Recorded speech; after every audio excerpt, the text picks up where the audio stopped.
कन्याओं को आजाद कर दिया। देवियों किराया खर्चा हमसे लो, अपने अपने घर को जाओ।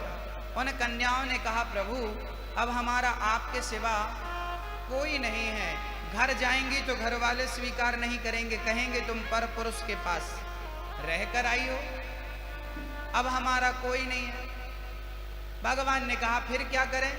बोले आप हमसे शादी कर लो। तब भगवान ने 16,100 कन्याओं से विवाह कर लिया, उनके कहने से, अपनी मर्जी से नहीं। अब आप कहेंगे कि भगवान ने इतने विवाह क्यों किए? वो भगवान की मजबूरी थी, विवाह नहीं करते तो बोल रही थी हम सब मर जाएंगी। तो भाई मर जाएं उससे अच्छा है विवाह कर लो, सम्मान के साथ जीने का अधिकार भगवान ने दे दिया। और टोटल विवाह भगवान के हो गए 16,108। बोलिए द्वारिकाधीश भगवान की, जगन्नाथ भगवान। भगवान का परिवार बड़ा था, हर रानी के 10 बेटा और 1 बेटी। 16,108 तो बेटियां थी और 10-10 बेटे थे एक रानी से। अब आप देख लो 56 करोड़ यदुवंशी थे, बच्चे के बच्चे के बच्चे के बच्चे, बड़ा लंबा परिवार। भगवान की उम्र कितनी थी? कितने वर्ष तक भगवान रहे? कितने वर्ष तक भगवान रहे? भगवान रहे 125 वर्ष तक। श्री कृष्ण के अवतार में भगवान थे। उसके बाद फिर जगन्नाथ जी के रूप में भगवान आ गए। जगन्नाथ जी कौन है, कहां से आए, कैसे आए, कब आए, मैं आज आपको सब बताऊंगा। जगन्नाथ जी के पांव क्यों नहीं है, हाथ क्यों नहीं है, सब बताऊंगा। भगवान ने भौमासुर का उद्धार करके विवाह संपन्न किया। भगवान का पति पत्नी के बीच में हंसी मजाक चलती रहती है। रुक्मणी से भगवान कभी कभी मजाक करते हैं। अर्थात भगवान ने ये कथा इसलिए हम तक पहुंचाई ताकि हम ये सीख सकें कि पारिवारिक जीवन में हंसना भी जरूरी है। पति पत्नी के साथ अच्छे रिश्ते होने चाहिए, मधुर संबंध होने चाहिए, हंसी मजाक चलती रहे, हंसी होंठों पे बनी रहे, मुस्कान बनी रहे। आप लोग हंसते हैं कि नहीं? हंस के बताओ कैसे हंसते हैं आप लोग? ऐसे नहीं हंसते। आजकल ना पार्क में आपने देखा होगा सवेरे सवेरे हा हा हा हा, मतलब हंसी नहीं आ रही, जबरदस्ती हा हा हा किए जा रहे। हंसी इसको नहीं कहते। कभी कभी इतना खिलखिला के हंसना चाहिए कि आंखों में आंसू आ जाए और पेट दर्द करने लग जाए।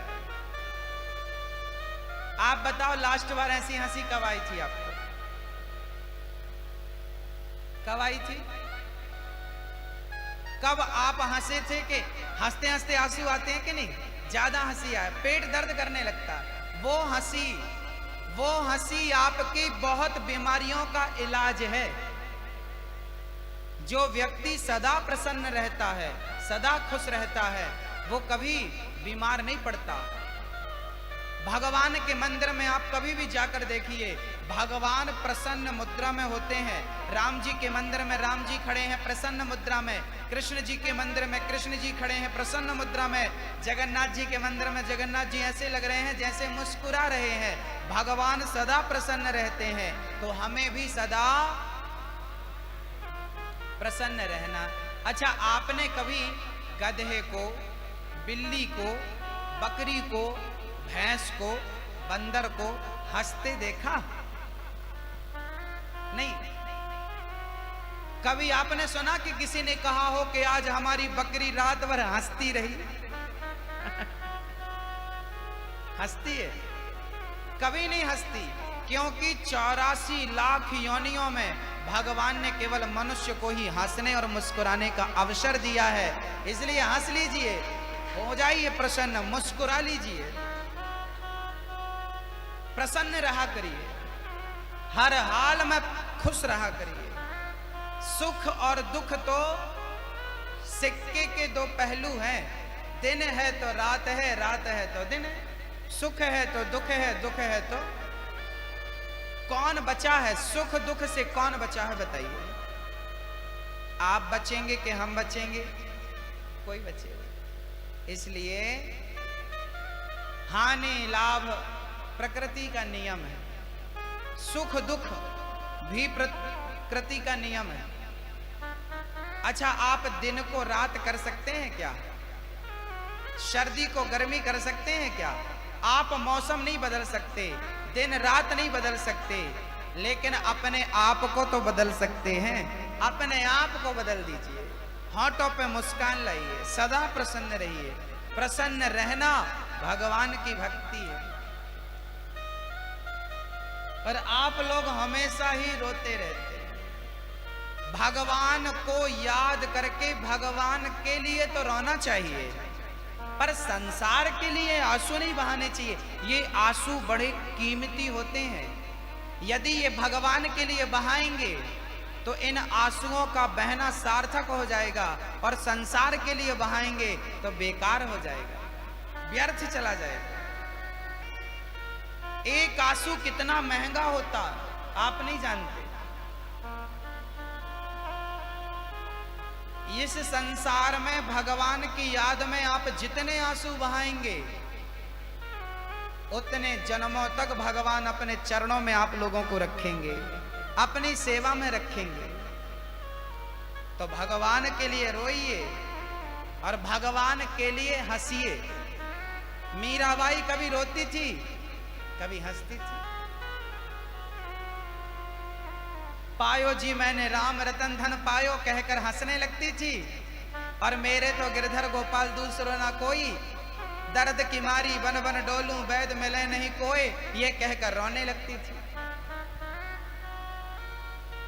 हंसना रोना, हंसिए कन्हैया के लिए, रोइए कन्हैया के लिए। भगवान श्री कृष्ण के पौत्र अनिरुद्ध, भगवान के पुत्र का नाम था प्रद्युम्न, प्रद्युम्न के पुत्र का नाम था अनिरुद्ध। अनिरुद्ध का विवाह उषा से चित्रलेखा ने कराया। राजा नृग पर कृपा करी वाणासुर का उद्धार किया। पौंड्रक नाम का एक राजा था, उसने नकली हाथ बनवा के लगवाए और अपने आप को भगवान कहने लगा, मैं भगवान हूं। पौंड्रक, भगवान के जमाने में भी भगवान बनने वाले लोग थे जो अपने आप को भगवान कहते थे। याद रखना, भगवान भगवान है, इंसान इंसान है। वो परमात्मा है, हम जीवात्मा हैं। हम भगवान के चरणों के सेवक तो हो सकते हैं, पर हम भगवान कैसे होंगे? कई लोग अपने आप को भगवान कहते हैं, मैं ही भगवान हूं। गलत है। हो सकता है कोई भगवान? अच्छा एक बात बताओ, आपकी मां एक है कि दो है? बताओ। मां एक होती है, पर मां जैसी बहुत हो सकती है। ये मेरी मां जैसी है। ये कौन है? ये मेरी मां जैसी है। मां एक होती है, पर मां जैसी बहुत हो सकती हैं। ऐसे ही भगवान एक है, भगवान जैसे बहुत हो सकते हैं, पर भगवान कोई नहीं हो सकता। भगवान भगवान है, उनकी जगह कोई नहीं ले सकता। तो पौंड्रक बनकर गया, भगवान ने सुदर्शन से पौंड्रक का उद्धार कर दिया। जरासंध से युद्ध करने भीम भैया गए। जरासंध को युद्ध में 27 दिन बीत गए। 27 दिन तक खूब पिटाई करी जरासंध ने भीम भैया की, खूब मार लगाई। और एक दिन भीम भैया अपना बैग पैक कर रहे थे। भगवान बोले कहां जा रहे हो? भीम भैया बोले आप तो बैठे रहते हो, ये जरासंध हमें बहुत मारता है और हम पिट पिट के परेशान हैं, ये मरता ही नहीं, 27 दिन हो गए। भगवान बोले ये तब तक नहीं मरेगा जब तक आप युद्ध करते समय हमें नहीं देखोगे। आप युद्ध करते समय हमें क्यों नहीं देखते? कल का युद्ध आप करना और हमारी तरफ देखते रहना, ठीक है? अब के दिन भगवान जरासंध से भीम भैया ने युद्ध किया, पर युद्ध करते समय भगवान की तरफ देखा तो भगवान ने एक तिनका पकड़ा, उस तिनके को बीच से फाड़ दिया, एक भाग इस तरफ फेंक दिया, एक भाग इस तरफ फेंक दिया। भीम भैया ने भी जरासंध को फाड़ा, दाहिना भाग बाएं तरफ, बायां भाग दाएं तरफ फेंका, जरासंध का उद्धार हो गया। अर्थात जरासंध के साथ युद्ध करते हुए भीम भैया ने दृष्टि कहां रखी?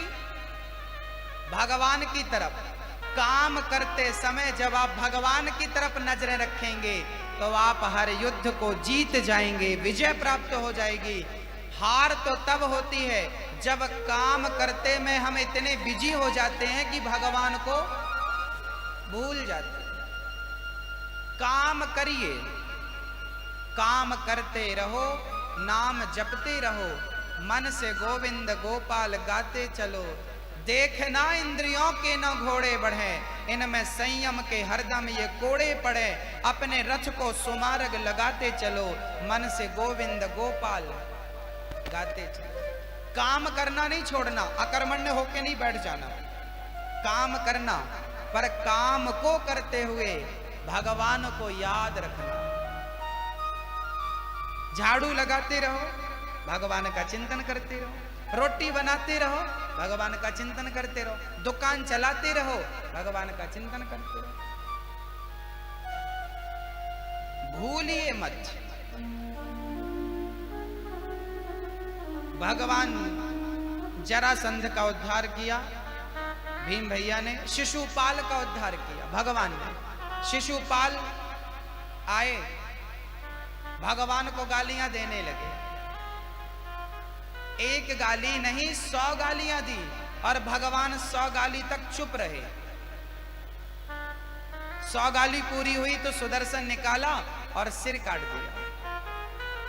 जो भगवान 100 गालियां सुन लेते हैं, तो आप यदि भगवान के भगत हो तो आपको भी सुनना चाहिए कि नहीं? हमारे भगवान ने 100 गालियां सुन ली, 100 गालियां पचा ली, तो हमें भी तो कम से कम 10-20 गालियां पचाने की सामर्थ्यता रखनी चाहिए। बात बात पे गुस्सा नहीं करना चाहिए। एक बार क्या हुआ, एक सज्जन अपने घर पे आंगन में झाड़ू लगा रहे थे। झाड़ू लगा के आपने पूरा कचरा डस्टबिन में डाला। बाजू वाले ने देखा कि इन्होंने झाड़ू लगाई, तो बाजू वाले ने क्या किया कि झाड़ू लगाकर पूरा कचरा इसके घर पे डाल दिया, जिसके घर में अभी उसने झाड़ू लगाई थी। बाजू वाले ने बाजू वाले के घर में कचरा डाल दिया। अब इन्होंने देखा कि मैंने अभी आंगन साफ किया था, फिर कचरा। उन्होंने झाड़ू लगाई, डस्टबिन में डाल दिया कचरा, और अपने घर से बढ़िया आम, अंगूर, केला, अनार, सेब, पपीता, फलों की टोकनी सजाई और उसके घर चले गए जिसने कचरा डाला था हमारे घर पे। उसको लगा झगड़ा करने आ गया। उसने दरवाजा खोला तो इन्होंने फलों से भरी टोकनी पकड़ा दी। उसने कहा, भाई क्यों आए हो? उसने कहा, ये फल देने आए हैं, आप फल खा लो। तब वो आदमी पानी पानी हो गया। भाई मैंने आपको कचरा दिया, आपके घर पे कचरा डाला और आप मुझे फल खिला रहे हैं। इसने कह दिया कि भाई आपके पास कचरा था, आपने हमें कचरा दिया, हमारे पास फल थे, हमने आपको फल दिया। जिसके पास जो होगा वही तो देगा। अब देखना यह है कि आप क्या देती हो, आप क्या देते हो, क्या है आपके पास। दुनिया वालों के लिए, भगवान के लिए क्या है? आंसू। और दुनिया वालों के लिए क्या है? इनके लिए भी प्रेम रखो, किसी से घृणा ना करो, द्वेष ना करो। शाल्व और दंतवक्र का भगवान ने उद्धार किया।